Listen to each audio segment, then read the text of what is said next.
Samantala, balitang bagyo pa rin po tayo. Medyo gumaganda na raw po lagay ng panahon sa ilang bayan sa Pangasinan, pero lubog pa rin sa baha ang ilan. May live report si Micaela Papa. Mika? Jiggy, lubog pa rin ang ilang bayan ng Pangasinan dahil sa tuloy-tuloy na pagulan nitong nakalipas na linggo na pinalala pa ng pagpapakawala ng tubig sa San Roque Dam kagabi. Halos kalahati ng Dagupan City ay lumubog sa baha at 18 barangay nga rito ang binabantayan ng CIDRRM. Karamihan sa mga barangay na nakaranas ng 3 talampakang lalim ng tubig, Jiggy, ay yung mga malapit sa ilog.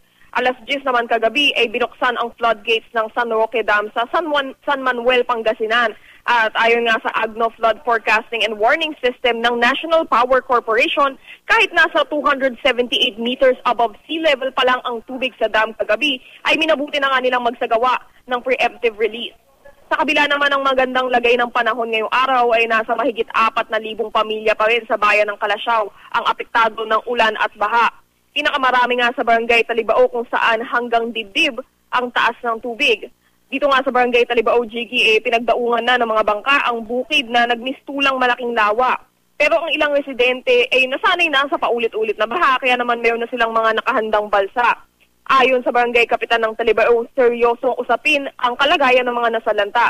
Kung kaya naman nakatakdang dumating ang GMA Kapuso Foundation upang mamahagi ng relief goods sa mga apektadong residente. Jiggy?